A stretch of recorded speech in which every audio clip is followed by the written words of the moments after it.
आज के वीडियो में हम सेल के बारे में पढ़ेंगे। बिना टाइम गवाए हुए हम स्टार्ट करते हैं। A cell is the smallest structural and functional unit of life. It is like a tiny living factory that perform all activities required to keep an organisms alive. जैसे कि ये एक छोटा सा फैक्ट्री की तरह है, जैसे कि जितने भी हम एक्टिविटीज़ करते हैं उन सबको ये मेंटेन करता है। ठीक है, इनके कारण ही हम सारे एक्टिविटीज़ को कर पाते हैं, जैसे में एनर्जी प्रोडक्शन हो गया, ग्रोथ हो गया, रिपेयर हो गया या फिर रिप्रोडक्शन हो गया। ठीक है, जितने भी लिविंग थिंग्स हैं जैसे कि प्लांट हो गया, एनिमल्स हो गया, फंगी, प्रोटिस्ट या फिर बैक्टीरिया हो गया, सभी सेल से मिलकर बने हुए होते हैं। आगे हम देखते हैं cell theory. Modern cell theory कहता है कि all living organisms are made up of one or more sales. यानी कि जितने भी लिविंग ऑर्गेनिजम्स हैं वो या तो एक सेल से बना हुआ है या फिर एक से ज़्यादा सेल से मिलकर बना हुआ है.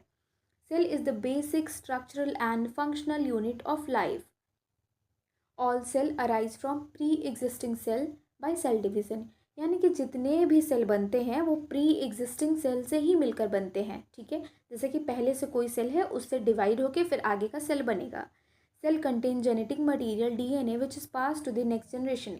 यानी कि सेल में जेनेटिक मटीरियल होता है जिसको हम लोग डीएनए बोलते हैं, जो कि हमारा जो नेक्स्ट जनरेशन होगा उसमें प्रोवाइड होगा या फिर जो पहले वाला जनरेशन था उसमें से हमारे अंदर आया है. ठीक है, यानी कि डीएनए जो होता है वो नेक्स्ट जनरेशन में पास ऑन होता रहता है.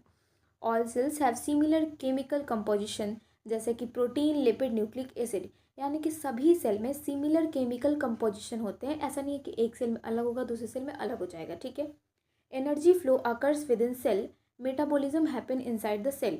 यानी कि एनर्जी फ्लो जो होता है वो भी सेल के अंदर होता है और सेल के अंदर मेटाबॉलिज्म भी होता है. आगे हम देखते हैं टाइप ऑफ सेल, यानी कि सेल के कितने टाइप होते हैं. सेल के बेसिकली हम दो टाइप पढ़ते हैं. पहला है हमारा प्रोकैरियोटिक सेल, यानी कि प्रीमिटिव सेल, जो कि पूरा अभी कम्प्लीटली बना नहीं है. ठीक है, ये बैक्टीरिया और आर्की में प्रेजेंट होते हैं. इसमें न्यूक्लियस नहीं होता है. नो मेम्ब्रेन बाउंड ऑर्गेनल्स, इसमें कोई भी मेम्ब्रेन बाउंड ऑर्गेनल्स नहीं होते हैं. ये बहुत छोटा होता है, 1 से 10 माइक्रोमीटर इतना बड़ा. ठीक है, रिप्रोड्यूस बाय बाइनरी फिजन, ये बाइनरी फिजन के द्वारा रिप्रोड्यूस करता है. और इसमें 70S राइबोसोम होते हैं. 70S राइबोसोम क्या होता है? राइबोसोम का टाइप होता है, जो कि 70S होता है और 80S होता है. ये S का क्या मतलब है? S मतलब होता है स्वेडबर्ग यूनिट.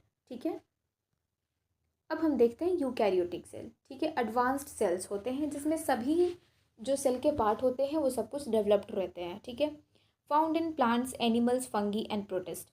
ये एनिमल्स में, प्लांट्स में, फंगी में और प्रोटिस्ट में पाए जाते हैं. इसमें ट्रू न्यूक्लियस होता है विथ न्यूक्लियर मेम्ब्रेन, यानी कि इसमें न्यूक्लियर मेम्ब्रेन प्रेजेंट होते हैं. मेम्ब्रेन बाउंड ऑर्गेनल्स जैसे कि माइटोकॉन्ड्रिया हो गए, एंडोप्लाज्मिक रेटिकुलम हो गए, गोल्जी अपैरेटस, ETC, ये सब कुछ इसमें प्रेजेंट होते हैं. ठीक है, अब है लार्जर, यानी कि ये प्रोकैरियोटिक सेल से बड़े होते हैं. वो 1 से 10 माइक्रोमीटर इतना बड़ा था और इसमें 10 से लेकर 100 माइक्रोमीटर इतना बड़ा ये रहेगा सेल.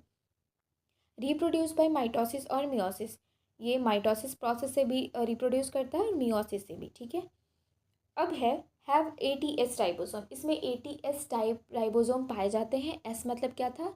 Svedberg unit. अब हम देखते हैं स्ट्रक्चर ऑफ यूकैरियोटिक सेल. पहला है हमारे इसमें प्लाज्मा मेम्ब्रेन. ये आउटर कवरिंग ऑफ सेल होते हैं जो कि फॉस्फोलिपिड बाइलेयर से मिलकर बना हुआ होता है. अब फॉस्फोलिपिड बाइलेयर क्या होता है? जैसे कि ये फैट के 2 लेयर होते हैं. एक लेयर ये हो गया और दूसरा लेयर ये हो गया हमारा. ठीक है, तो एक लेयर जो इसका होता है वो हाइड्रोफिलिक होता है और दूसरा लेयर होता है ये इसका हाइड्रोफोबिक होता है.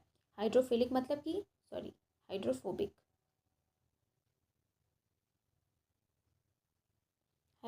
ठीक है, हाइड्रोफिलिक जो होता है वो पानी को पसंद करता है. लाइक वो पानी के पास जाता है और ये पानी से दूर भागता है. इसी को हम हाइड्रोफोबिक बोलते हैं और हाइड्रोफिलिक बोलते हैं. ठीक है, क्लियर. ये फ्लूइड मोज़ैक मॉडल है, यानी कि फ्लूइड की तरह फ्लेक्सिबल होता है. और मोज़ैक यानी कि जिसमें बहुत सारे प्रोटीन्स हो गए इम्बेडेड रहते हैं. ठीक है, उसी को हम लोग फ्लूइड मोज़ैक मॉडल बोलते हैं. अब ये कंट्रोल करता है कि क्या सेल के अंदर जाएगा और क्या सेल से बाहर निकलेगा. जैसे में हमारा ग्लूकोज हो गया और ऑक्सीजन हो गया, ये सेल के अंदर एंटर करेगा. और जैसे में हमारा कार्बन डाइऑक्साइड हो गया या फिर कोई भी वेस्ट मटेरियल्स हो गए, ये सेल से बाहर निकलेगा. ठीक है, इसको ये कंट्रोल करता है. ठीक, सेलेक्टिवली परमिएबल, यानी कि इसमें कुछ कुछ चीज़ें ही हैं जो अंदर जा सकती हैं, सभी चीज़ों को ये एंटर होने नहीं देता है. अब इसका फंक्शन क्या है? ट्रांसपोर्ट. सेल सिग्नलिंग का मतलब है कि सेल को सिग्नल पहुंचाता है. सेल कम्युनिकेशन, जैसे कि सेल आपस में कम्युनिकेट करते हैं. सेल में कुछ ट्रांसमीटर्स प्रेजेंट होते हैं, उनसे सेल कम्युनिकेट करते हैं, ठीक है। प्रोटेक्शन यानी कि बाहर से कोई भी आउटर सब्सटेंस है या फिर कोई भी टॉक्सिन्स हो गया वो उसको एंटर नहीं करने देता है, उनसे प्रोटेक्ट करता है सेल को, ठीक है। अब है हमारा आगे cytoplasm. Cytoplasm jelly like fluid होता है जहाँ पे सभी ऑर्गेनल्स पाए जाते हैं, या ये साइट ऑफ मेटाबॉलिक रिएक्शंस होता है, यानी कि जो भी मेटाबॉलिक रिएक्शंस होता है वो साइटोप्लाज्म में होता है। अब है हमारा न्यूक्लियस, जिसको हम लोग कंट्रोल सेंटर बोलते हैं, जो कि डीएनए कंटेन करता है, यानी कि इसके अंदर डीएनए प्रेजेंट होता है, जिसको हम लोग जेनेटिक मटेरियल बोलते हैं, ठीक है। ये न्यूक्लियर इन्वेलप से सराउंडेड होता है, ठीक है। न्यूक्लियर इन्वेलप रहता है, ये इन्वेलप है, इसके अंदर न्यूक्लियस हमारा प्रेजेंट रहेगा, ठीक है। इनसाइड इट हैज़ न्यूक्लियोलस, इसके अंदर न्यूक्लियोलस प्रेजेंट रहता है, ओके, जो कि राइबोसोम बनाने का काम करता है। Functions control cell activities, gene expression, cell division. इसका फंक्शन होता है सेल एक्टिविटीज़ को कंट्रोल करना। जीन एक्सप्रेशन का मतलब है कि हमारा जो भी डीएनए आरएनए प्रोटीन्स बनने का प्रोसेस, यानी कि डीएनए से हमारा जो प्रोटीन बनेगा या फिर आरएनए बनेगा, उसको हम लोग बोलते हैं जीन एक्सप्रेशन, ठीक है। और हमारा सेल डिवीज़न, जैसे कि माइटोसिस मेयोसिस हो गया, ठीक है। जीन एक्सप्रेशन के आपके दो टाइप होते हैं, जैसे कि ट्रांसलेशन हो गया, ट्रांसक्रिप्शन हो गया, ओके। अगर आपको इसको डिटेल में अगर समझना होगा तो आप मेरे को कमेंट करना, I will make a separate video on this, ठीक है। नेक्स्ट है हमारा माइटोकॉन्ड्रिया। माइटोकॉन्ड्रिया को हम लोग पावर हाउस ऑफ सेल बोलते हैं, ठीक है। ये एटीपी प्रोड्यूस करता है थ्रू सेलुलर रेस्पिरेशन, यानी कि इस प्रोसेस के द्वारा ये एटीपी प्रोड्यूस करता है। इसके डबल मेम्ब्रेन होते हैं, इनका अपना डीएनए होता है, जिसको हम लोग mtDNA या फिर माइटोकॉन्ड्रियल डीएनए बोलते हैं। अब है एंडोप्लाज्मिक रेटिकुलम। दो टाइप के होते हैं, एक होता है हमारा रफ एंडोप्लाज्मिक रेटिकुलम, दूसरा होता है हमारा स्मूथ एंडोप्लाज्मिक रेटिकुलम, ठीक है। यानी कि रफ जो रहेगा ऐसे है, मान लीजिए रफ, इसके ऊपर हमारा राइबोसोम्स प्रेजेंट रहता है, इसीलिए ये रफ है, ठीक है। इस टाइप का इसका शेप है, ठीक है। यहाँ पे राइबोसोम्स प्रेजेंट होते हैं, इसलिए इसको रफ बोलते हैं, ठीक है। ये प्रोटीन्स बनाने का काम करते हैं। जो रफ जिसमें राइबोसोम रहेगा वो प्रोटीन बनाने का काम करेगा, ठीक है। जो स्मूथ रहेगा वो उसमें राइबोसोम्स नहीं होते हैं, और ये लिपिड बनाते हैं, स्टेरॉइड बनाते हैं, डिटॉक्सीफाई करते हैं टॉक्सिक सब्सटेंसेस को, ठीक है। इतना क्लियर है। नेक्स्ट हम देखेंगे राइबोसोम्स, यानी कि स्मॉल प्रोटीन फैक्ट्रीज। प्रोटीन बनाने का काम करता है राइबोसोम। ये बनता है आरआरएनए और प्रोटीन से।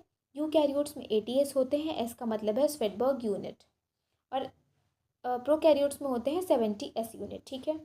गोल्जी अपैरेटस, ये पैकेजिंग प्रोसेसिंग का काम करता है। जैसे में कोई भी लिपिड हो गए, उनको पैक करता है छोटे छोटे पार्ट्स में डिवाइड करके, फिर जो भी इसका डेस्टिनेशन है लिपिड्स का, उनको वहाँ तक पहुँचाता है, ठीक है। इसको भी अगर आपको डिटेल में समझना हो तो कमेंट करिएगा। दूसरा हमारा है मॉडिफाई प्रोटीन। प्रोटीन को मॉडिफाई करता है, जैसे कि कोई भी प्रोटीन यहाँ पे बना तो उसको डायरेक्टली हम बॉडी में नहीं भेज सकते हैं, तो उस पर उसको जो भी मॉडिफिकेशंस करना है वो करता है हमारा Golgi apparatus. Make secretary vesicles, जैसे कि ये अगर आगे भेजेगा किसी भी, मान लीजिए कि लिपिड्स को आगे ये भेजेगा, तो ये छोटे छोटे वेसिकल बनाता है, जिसको हम लोग बोलते हैं सेक्रेटरी वेसिकल्स, क्लियर। अब हम देखते हैं लाइसोसोम्स। लाइसोसोम्स को हम सुसाइड बैग भी बोलते हैं। ये डाइजेस्टिव एंजाइम कंटेन करता है, यानी कि इसके अंदर डाइजेस्टिव एंजाइम्स रहते हैं। ब्रेक डाउन वेस्ट और ओल्ड ऑर्गेनल्स, यानी कि कोई भी ओल्ड ऑर्गेनल्स हो गए या फिर वेस्ट हो गए, तो उनको ये आइडेंटिफाई करता है और उनके आसपास अपना एक लेयर बना लेता है, ठीक है। और उसके लेयर बनाने के बाद इनको डाइजेस्ट कर लेता है, ठीक है, क्लियर।